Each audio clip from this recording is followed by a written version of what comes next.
On this episode. We're going to dive into a question that I hear often from parents and teachers. Is this child just being defiant, or is it their ADHD? A child refuses to follow directions. They argue with teachers, have emotional outbursts, so the quick answer is they have oppositional defiant disorder. But what is the full story here? What if what looks like defiance is just the child feeling overwhelmed? What if the disrespect is just the child struggling with executive functioning, emotional regulation, and feeling invisible due to the challenges that come with ADHD? We will try to unpack the differences between ODD and ADHD, explore why these diagnoses are often confused, and what strategies can be most helpful to process more effectively. Instead of asking what is wrong with this child, what can we think instead? What is this child trying to tell us? Not just what we see externally, but also what we don't see internally. Why do we think the way that we do? And what are we really thinking inside of our minds that shapes the way that we think, feel, and connect? Welcome to my podcast. I'm Andrew, a licensed marriage and family therapist and a mental health professional. Neurocurious is my podcast that explores the mind and curiosity with inspiration. From parenting and emotional development in relationships to mental health and everyday behavior, each episode is to explore the psychology we face as well as endure in real life. Let's start by defining what oppositional defiant disorder is. For the rest of the podcast, I'm going to refer this as ODD. Some of the characteristics of ODD may include pattern of irritable mood, as well as being argumentative towards authority figures, such as a parent or even a teacher. This is often associated with teenagers and children that are going through difficult times and adjusting to a new change. It's also important to know that if it's left untreated, it's commonly found in juvenile delinquents. It can also cause long-term social behaviors and conduct disorders. It is often better to seek out mental health professionals as an early intervention for children and teenagers for a more positive prognosis or an outcome in the long term. A lot of youth might have ODD because they might lack emotional regulation skills. This causes the child and the teenager to have challenges with externalizing and internalizing issues as well as problems. And we can address them in a positive manner. This is more common in males. However, when internalizing problems, they could include depression, withdrawal, anxiety, and sometimes even worse things. But externalizing behaviors may include conduct disorder, hyperactivity, impulsivity, and aggressiveness. This is a diagnosis that is sometimes misunderstood when correlating with ADHD. Some people believe that it is strictly just the ODD. However, several of the symptoms share pretty similar traits. Let's go over the symptoms and criteria of ODD according to the DSM-5. The DSM-5 states that a person may have a pattern of anger, irritability, mood dysregulation, as well as being argumentative and defiant in their behaviors. They also tend to lose their temper, they're more easily annoyed, and also more resentful.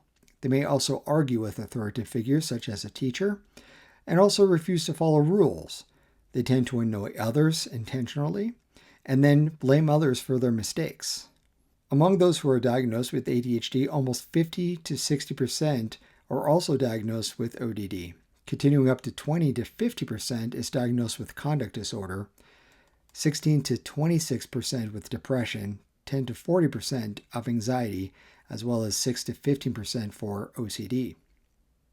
When early intervention occurs, family dynamics and education outcomes continue to improve. However, when it does not, it can manifest as antisocial behaviors. So the real question is it ODD or is it ADHD? Well, it can be both, but it also depends on the situation and what the child or the teenager might actually be demonstrating. So the question may be, which is it? There are so many times that teachers tell me that the child strictly just has ODD, but it does not always identify the ADHD symptoms because the child is acting out on and experiencing mood instability and classroom disruptions. It is automatically viewed as defiant as well as disruptive. However, that is not always the case. So let me try to break down the difference here. A child or teenager with ADHD may have difficulty paying attention, be forgetful and often disorganized. However, A child with ODD may have frequent arguments with parents and teachers and not always follow the rules and try to annoy others, blame others for their mistakes, and then also are resentful and angry most of the day, or often most of the time during the week. But sometimes a child with ADHD may not always follow directions because they just simply forgot, or they did not understand the instructions or how to follow through with them. It appears to be non-compliant, but really they were just distracted. However, a child or a teenager having ODD understands the directions, but actively and knowingly refuses, argues, and even though they have the ability to do it, they just simply don't want to do it. So which is it, ADHD or ODD? All right, so let's imagine this. You ask a child with ADHD to clean their room. They start cleaning once they get that momentum going and try to structure how they're going to get it done, but then they get distracted with another toy or a different task. They might find something that they've been looking for such a long time that they now start focusing on that new toy or that new task. This continues to go down the rabbit hole, and the room might even look or end up messier than it did when it started. And then as the parent, you come up to the room and then you have to remind your child, hey, get back to cleaning your room, stay on task. But you start to become very impatient because it appears that the child was defiant and wasn't even cleaning up their room at all. In fact, they made a messier room. But really, they just lost their focus and they lost the momentum because they shifted the focus onto another task. There was a time that I asked a client who had ADHD to help me clean up a mess in my office. And I made this mess on purpose. I wanted to work on his organization skills and his critical thinking skills. So I took 4 different types of toys like Mega Blocks and wood blocks and magnets and spread them all over my office floor. And I asked him, hey, I could really use your help to clean this up. He's like, sure. And I'm like, okay, I want you to be in charge of this. How do you want to do this? Well, he was starting to feel a little overwhelmed because he was like, well, maybe we could do this in size. Maybe we could do this in color order. And I'm like, well, there are 4 sets of toys. So maybe we could create 4 piles. So let me help you get started. Here's a pile for the wood blocks. Here's a pile for the magnet blocks. That seemed to help. And once he got that momentum going, he was in the zone and he cleaned the office up very quickly.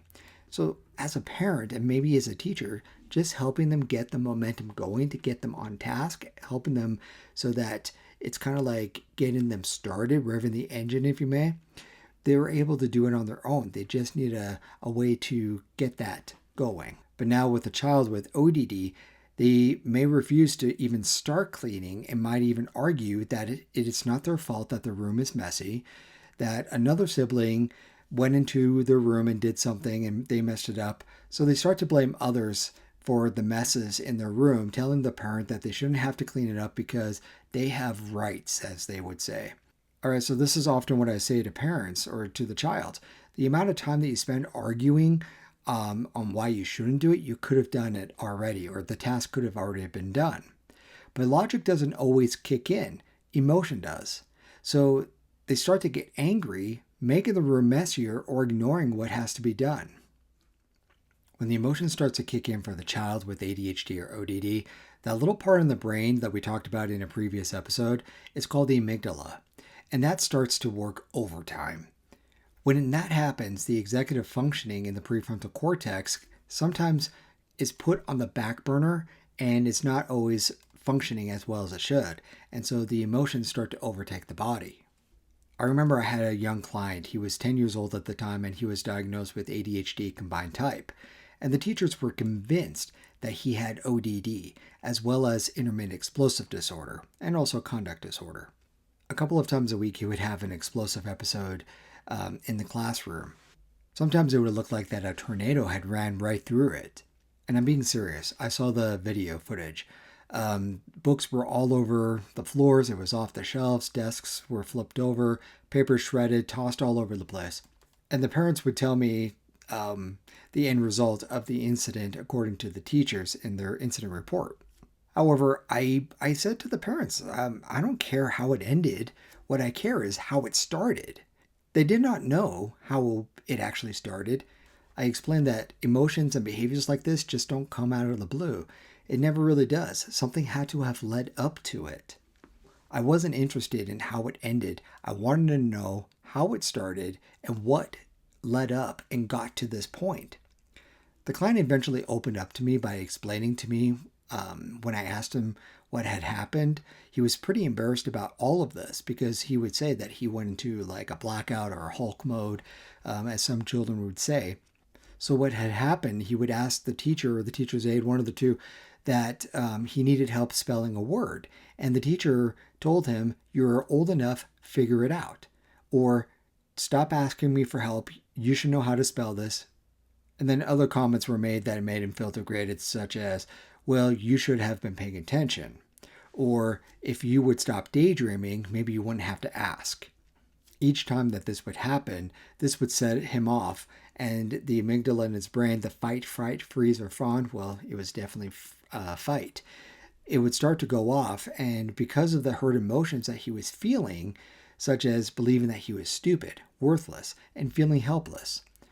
Even knowing his diagnosis, the teachers pointed out his faults and limitations rather than his strengths and abilities. After the parents learned about this for the first time, they requested a transfer to another school when they didn't want to do anything about it. So what happened was they moved him to another school, got a teacher who understood and knew about neurodevelopmental disorders, and guess what? No outbursts, no explosions, no ODD, no IED, no CD, none of that. So was this his ADHD that spiraled out of control, or was it ODD?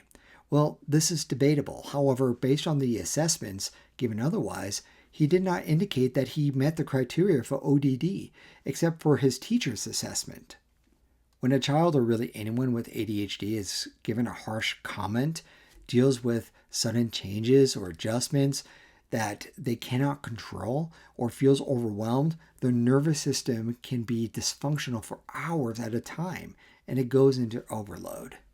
Sometimes this can be called rejection sensitivity dysphoria, or RSD. It is difficulty in shifting attention away from stressful situations or thoughts, but also it puts the nervous system into that overload process.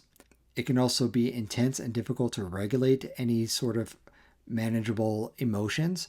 And then during this period, the mind-body connection is flooded with thoughts and emotions and feelings that are difficult to decipher because of the chaos and the havoc that they are experiencing. Some might even shut down altogether. It can be difficult to organize your thoughts and feelings, which is harder to get back on track because those emotions from the amygdala is overtaking the prefrontal cortex, your ability to think about things, which controls executive functioning as well. So logic is out of the window. It's just not possible. So consequences don't matter until the recovery period, when the child feels an immense amount of shame, guilt, remorse for the actions and their behaviors that they have done. They realize the seriousness after the effect. It is manageable, but needs effective therapeutic treatment from a mental health professional. It's not about intervention, it's about prevention. There have been way too many times that a parent would tell me that their child just does not exhibit defiant or oppositional behaviors at home, nor do they really show it at their friend's house, at their church, in a park, or really anywhere else besides school. Do they really have ODD just at school? Likely not. What is it that's really going on for them at the school? Here's what a lot of young clients tell me. School can be very hard and very overwhelming for them. There is just so much structure, and it's very consistent, and so they say it makes them feel bored. When it's time for them to move on to the next subject, while they're still in the middle of what they're doing, it is very hard for them to switch it off and then to move on to the next task. When something is not finished for them, they feel the pressure of having to do it later, if they even remember to do it later. They also feel the pressure of falling behind. Other times, moving from one task to the other is just not that easy for them. Other times, moving from one task to another is just not that easy for them, especially when they are hyper-focused on a task that took them a while to get going on. I need you to imagine this. Imagine that you are eating a meal. I don't care what it is, something that you really enjoy. And halfway through the meal, I come in and I just take the plate away from you. Would you like that? Or what if you were on the phone having a great conversation and right in the middle of that conversation, I came and took the phone and hung up on you? Would you like that? Okay, last one. What if you were watching a movie and I came in and just turned it off? Or turned on something that I wanted to watch? Would you like that? If you're saying yes to any of that, you are so lying, because no one would like that. That is what it's like for a child or a teenager with ADHD who is hyperfixated on a task. Once they got started on something, it's very hard to transition to something else until they have finished it. And some of my high school clients, they also shared with me the overwhelmingness of stress with their homework and their exams and assignments, because there are so many times that they tell me that they stay up till 11 o'clock at night and sometimes even 1 o'clock in the morning. They tell me that they try so many times to manage that stress, but trying to complete the assignments, they would get the responses from their teachers, "You need to learn how to manage your time better." Not very encouraging or very supportive. Because here is the reality of the deal.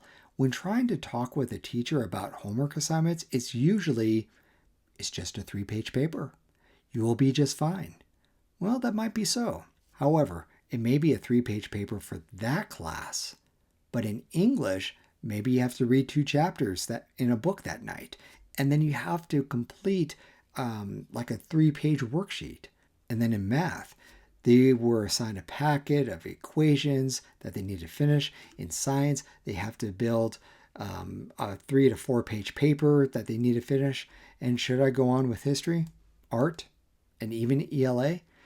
And that excludes after-school events such as sports, piano practice, and other activities. It is just too much for them, and we wonder why our youth and our kids are unmotivated these days. We expect too much of them, and it's burning them out before they even leave the nest. And then even with my very young clients, as young as 5 years old, parents would bring them to me because the school says that they need to be assessed for ODD. And almost every time, they do not meet the criteria of ODD. They are having challenges adjusting to a new environment, a new system, and they are just trying their best. These children spend all day, every day, at home with their mother and their younger siblings, and then now suddenly they're enclosed in a small space for 8 hours a day, 5 days a week. That is a lot for a little child, to be taken from home, especially at first. So many children tell me that they miss their mommy. They tell me that they want to go and play, but they're stuck inside doing work. And then I even had a few children that tell me that they lost their recess time because they didn't finish their homework assignments. Every time I hear this breaks my heart, because a child learns best through play. They need to go outside and to reset. The little minds needs a way to break and to regulate. And then you wonder why these children are emotionally dysregulated in the classroom. It's because they were deprived to emotionally regulate in their way. Children with ADHD can benefit from having a 504 plan or an IEP at their school to support accommodations. Early intervention is also a good start as well. Meeting with a mental health professional who specializes in neurodevelopmental disorders will provide effective treatment strategies to help with your child feeling distressed. Here are a couple of examples.